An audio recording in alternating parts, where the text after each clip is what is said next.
directly to my car and like wanted no one to speak to me. And I would like go home and study. Like I was such a weirdo student. I graduated at 15. I feel like we would have had some comms classes together. Who did, what teachers did you have? DVT, Sasser. See, I didn't have any of them. And then, see, I didn't go that's so funny that the track that you did. I did like the... I did PR. Yeah, I did like the one with, I don't know, where it like encompasses everything. Oh, okay. Okay, just comm studies. So sorry. Okay, so listen. John had to so give my me a nudge. parents, thanks, John. Okay, so my parents are like, girl, you gotta get a job. So I realized very quickly that there was something within me that just I didn't do well at jobs and doing group work or whatever. I knew that I needed to be my own boss, but there was kind of like this inner turmoil that was happening with me where my parents and my grandmother really wanted me to go to school. And, you know, you're impressionable when you're younger and you want to make your family happy. So I knew that I didn't need to go to school. I knew I could figure it out on my own, but I was kind of like dealing with that. And I don't take back my education at all. And I loved, like I just told you, I was a weirdo student and absolutely loved it. But so getting to that. So I feel like what happened is by the time I graduated, I was painting still for people, which is a funny story that I can maybe tell y'all later of how I even got to painting. And I was like, okay, so I have so many orders to fulfill. I'm trying to fill out resumes and I don't have the time to do it all. And so Brad was so nice. He's so supportive. He was like, why can't painting be your job? Like you graduated, you're trying to look for this like big girl job and you're trying, and it was the moment that I actually took my skills seriously and was like, okay, this is going to be my job. I'm an artist. And that was like the first time I really like said that out loud. And thanks to him for like being so supportive, which heads up, like How you long need have y'all that. been together? How long it feels like forever. Did y'all meet like in college or like We met at Partridge Inn. Oh, I think when I was like 22. So so we know each other for like 6 years. Yeah. Been married 1. Funny story. I tricked Lacey into going to a singles mixer at Partridge Inn. Oh my God. Wait, was it the game one? Was it where the game was the radio night? I don't know. It was the station one one, that I think. that 98.3 did last year. I had my boyfriend and I had just broken up, and I was like sad, and I was like, I need to go out and do some stuff. Oh my gosh. And Well, so, so- I tricked her with my friend. I Well, was like, she had a friend in town, and so we met at Craft and Vine downtown. She's like, oh, we're going to go to Partridge Inn after this. We have so-and-so's going to be there. We should go. And so we went. And she's like, P.S. by the way, it's singles night. I was like, girl. And then our friend Shadrick ended up being there with all his friends. I was like, thank God. But anyway, back to you. I don't know what I was saying. John's pointing. It's making me nervous. You know, he's trying to get me wine conspicuously. I thought he was putting his He is the best. Okay. Let's just go ahead and say that. I love him. All right. So yeah, so I mean, much. speaking of John and how great he is, I have to say it is very nice to have a spouse that is supportive. I think when you're an entrepreneur, you have to be with someone that really That support understands system is everything. what you're doing and can be patient with that, because you're not going to see money quick. You're going to do things that seem a little risky or crazy, and to have somebody that like really believes in you, I think Makes all the difference in the world. Well, Yeah. and we've talked about it. Like I had kind of. Do you ever watch Crazy Ex-Girlfriend? I have before, but I actually stopped watching it. I don't love even it. know why. I love but it. I think I did enjoy it. I love it. They're in their last season right now, but she has a joke that she's going to be single and own a fuck ton of cats. And Same. I was like, I kind of like accepted that as like my like. I love that song. But I was kind of like, that's it. That's me. I'm going to be single. I can't find anybody who's perfect for me. And that's it. Like toast. I'm done. And then I'd actually already known John. And yeah, so I had accepted that I was just going to own a fuck ton of cats and be single for the rest of my life. I was like, I'll just freeze my eggs, call it a day. Like you and Jamie Literally had the conversation. the night before you and John started talking. Mm-hmm. Yeah. And yeah, we started talking that day, and so That's how it happens, though. It's when you least expect. It's when you give up. mm-hmm. It's kind of like when you're younger and you don't have any money and you go to the mall and you see everything that you want, Mhm. and then the time that like you don't have money, like you don't like I don't even know. Oh, It's like hit or miss. I like. I was like, all right, girl. I like massively put my foot in my mouth the night that we started talking because he hadn't come to a New Year's Eve party that we had. And I was like, yeah, where were you at the New Year's Eve party? And I'm like, oh my God, please don't tell me it's for a bad reason. He's like, my dog had cancer. I was like, that's like the worst reason. And then you felt like a jerk. Yeah. I felt like the biggest jerk. And he also had just started wearing contacts again. And Jamie had come up and been like, doesn't Jon Stewart look good with his long hair and no glasses? And I was like, yeah, sure. Because I wasn't paying attention to her. I was talking to somebody. Good. And then I was having a conversation and I was like, yeah, I bet you're one of those 2020 guys. He's like, he's like, this is literally the first time you've seen me without glasses. And Jamie goes, I just asked you, doesn't he look good? And I was like, first of all, shut up. And now we're engaged and getting married. Yay! So it worked out. So yeah, put your foot in your mouth. Maybe they'll like it. Always. But yeah, so back on track. This is what I'm telling you. Like, we're the worst group of people to keep you on track because we can't keep ourselves on track. I'll get y'all all mixed up. Our track is just a maze. Yeah. Yeah. Yeah. We eventually found our way out. So eventually We'll get there. John will just like point and then we'll figure it out. Yeah, We're he'll like, get us there. that way? No, that way. He's our off-brand Steven because we can't. Off-brand. Our generic Steven. He's like Vince and Steven hybrid. He is. So so this is the main question I have for you is what has been your journey? How have you taken April King art and made it your job? How have you made your passion your career? Okay, so first of all, I would say it was the first step is taking yourself seriously and saying, okay, I'm going to be an artist. I'm going to have my own business. This is what I'm going to do, and I'm going to put 110% in it. Mm-hmm.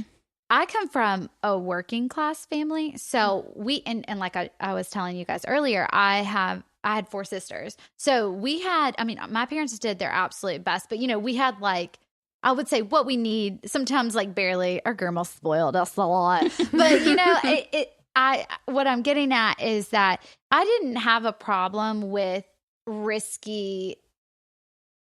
I wouldn't say risky, but I didn't have to take a risk. I wasn't scared to take a risk money wise, just because I didn't have a lot of it, and I knew that my overhead wasn't going to be super expensive. Is while you and Brad were already together or living together, or no?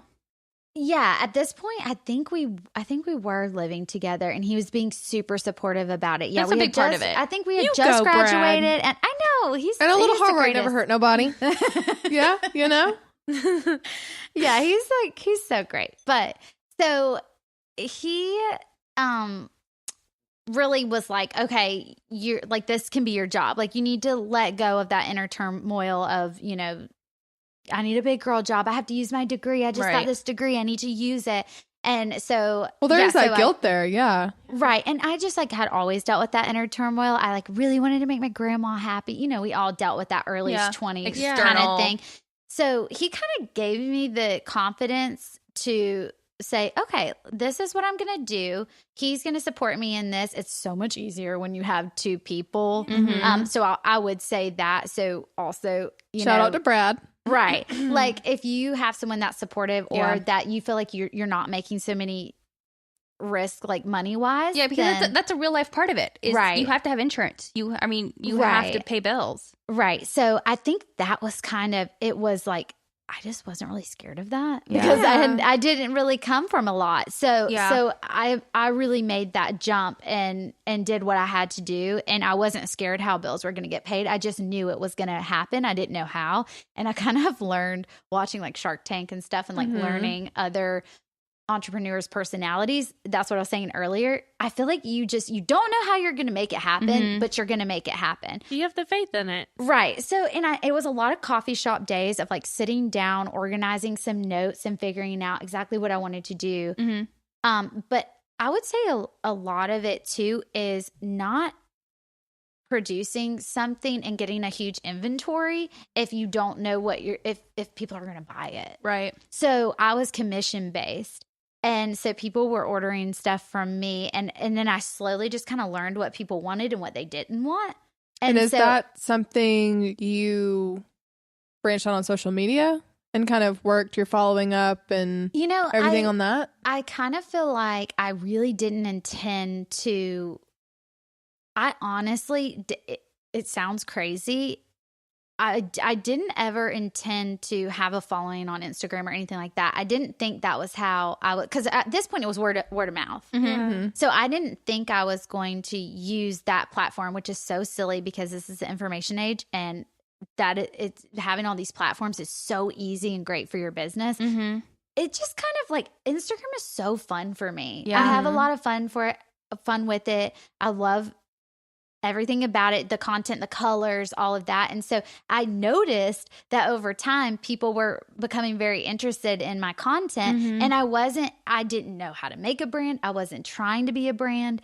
And then it kind of slowly just turned into like, it's who you were, or you are. I mean, you have a ton of personality, and that transfers over social media. Oh, yeah. So, well, that's what I was saying. Like, I stumbled on your Instagram before. I wasn't even living here at the time, and I don't remember how. I think someone just tagged you, and I was like, oh, this, like, I just thought your artwork was beautiful.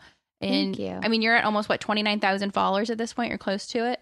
Oh, no, not 29. You're almost 200. Yeah, I'm like, oh, no, am I? I have to mess up. I'm bad with numbers in Word and in writing. 100. But still, that's a lot. I'm like, we're number dyslexic. It's fine. Before I got Speak it into the universe. Yes. Right. I'm trying to think. I believe I found you or saw you on Instagram. I think you did a giveaway on one of your prints of the Savannah River, maybe? Or was it something? A master's giveaway? Yeah. Or like the Augusta golf scene. Something that. And I was like, ooh, that's a beautiful piece right there. Oh, and so, you.